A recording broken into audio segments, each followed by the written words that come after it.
Steven, how do you say your last name? Because nobody in this fucking building knows how to say it, and I feel like it's cow. Like a cow. Like just like cow. Cow. I'm in here like chow, cow. I'm like, he doesn't have a fucking accent. I'm like, I've talked to Steven before. Like, yeah, growing up in grade school, it's always like KO, chow. Some people say cow. Yeah. But yeah, it's cow. All right, cool. So I've been running a trainer.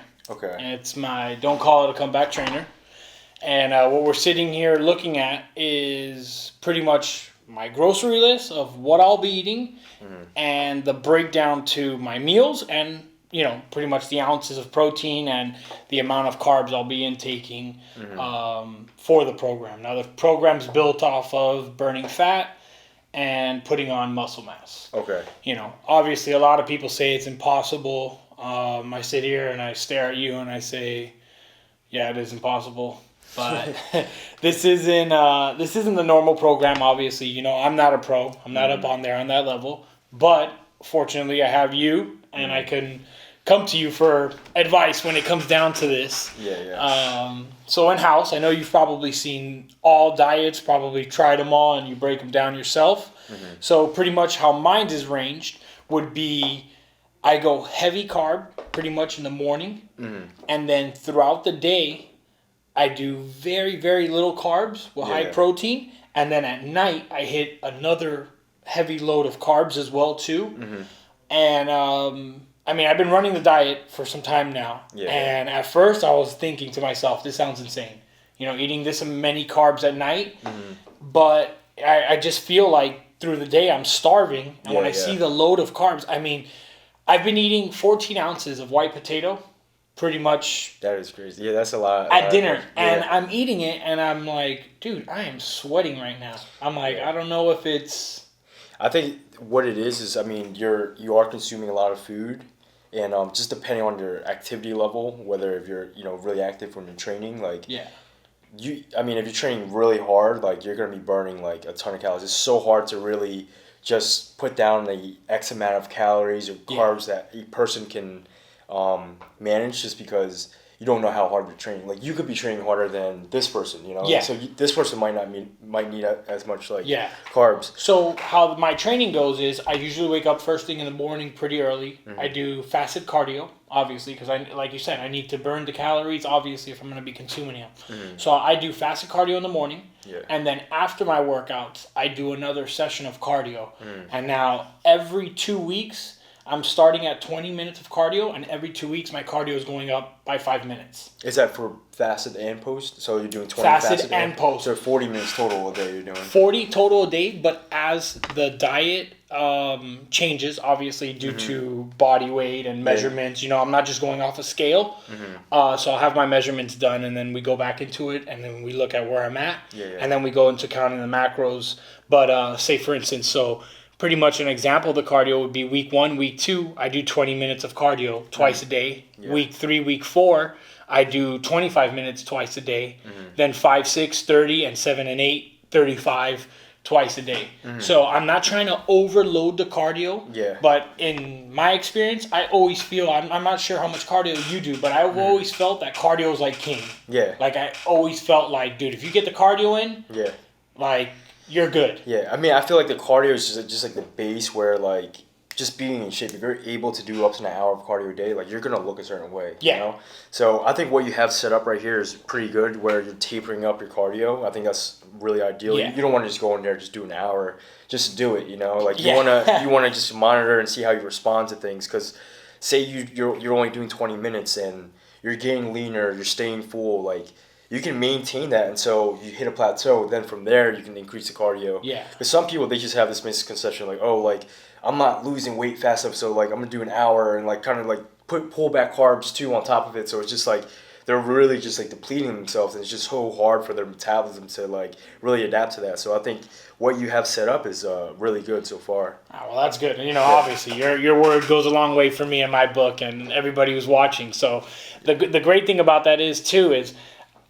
I've done a program before where I ran, obviously, another trainer. I made slight adjustments to it, but when I noticed that I did over about 45 minutes of cardio twice a day, every day, I noticed that when I got down to my final week and I finally trimmed down and the program was all said and done, I looked great. I can't complain. Yeah. But my back / chest, and I lack sometimes on my back, but my back and chest just didn't stay as big as I wanted them to. And I noticed now this time around when Davi rewrote the diet, he's like, we're going to have you eating. Yeah. So if you're going to be eating, you're going to have to be burning as well. Yeah. So I think that's a good idea because, I mean, like for me, like when I prep for a show, like leading up to the last weeks, I'm doing the same thing. I'm pushing cardio 50 minutes twice a day, but then I'll be pushing food too. Yeah. Because I'm already, it comes down to where your body state is. If you're already at a leaner state, you can push that food, and you're obviously not getting fat because you're pushing all this cardio, you're training. But I think that's smart to do because maybe before in the past, like you were following the trainer and you were pretty depleted from all the cardio and the training. Yeah. So from there, I think you kind of almost have to like reverse diet in a way. You know, start pushing food back in, maybe pull back on the cardio a little bit, just remonitor the whole system, and then from there, just go based on like where you're starting, not your starting point, but the point that you're at now in the program. And to take it from there. Okay, cool. I actually, well, I mean, that's big right there. I mean, obviously, not all of us are on the level you're on right now, so your expertise kicks in a lot. And again, some people forget, you know, from where you're standing and me on the comeback side, you going to stage, you already have, I would say, a much bigger gauge on your muscle maturity. Like, you know, you're at like peaking points. Like your growth is on another level. And then where we're coming back, it's like, all right, let's loosen up that belt and and let's get this running. So, all right, cool. So I'm glad to see that this is something that you would improve on because, I mean, not for nothing. I think that's the body type people need to strive for. So, I mean, what you have set up is pretty good. Like the whole concept you're saying, like losing fat, building muscle. Yeah. Within this program, it's still possible, but you know, obviously you have to lose the fat first, and then from there you can build on. You know what I'm saying? So I'll tell you, meal 2 through 5, this 40 grams of rice. That's not 40 grams of carbs. That's 40 grams of rice. I mean, do you have a meal that looks that sad in your diet? Like, do you have the meal that you look at and you go, what am I doing now? Well, I mean, like, from here I see, like, you split it throughout the meals, like 40, 40, 40. So, just me personally, like, eating 40 grams of rice with one meal is just not really, like, that much. So what I would do is put the carbs around my training. So maybe for my pre-workout meal, I'll do 80 grams of rice. Post-workout, I'll do 80 grams and just zero carb it for the rest of the day, just because when you have that rice, it's gonna spike your insulin slightly, and then from there you're just gonna get cravings and cravings. But then again, it really depends on your body type. You know, if you're someone that just needs carbs every meal and you just need to, so you don't get the crazy cravings or whatever, you just need it just to maintain yourself, then you can do that. Yeah. But just me personally, I'd rather just have it around my training and then just zero carb it for the remainder of the day. I'll tell you, I'm not sure. You know, if you've ever done multi-varieties on diets, like for preps, obviously, I know going to shows are very important for you because you're on a competition level.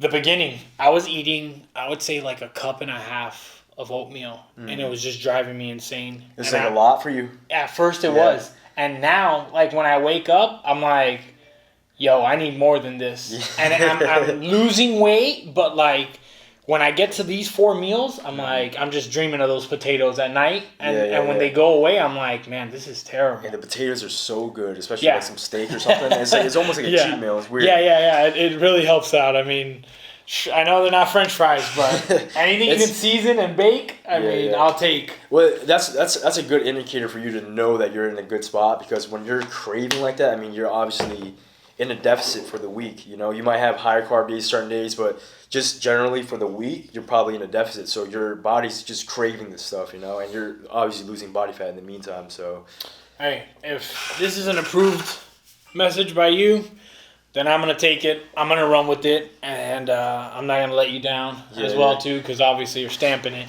So I'm going to make sure these people see at the end of this trainer, everything's going to work out. And if not, I'm just going to edit my head on this body. So that's how it's going to go. I think it'll work out in your favor, man. Just based on the looks of it, I think it'll work great, you know, just tapering up the cardio.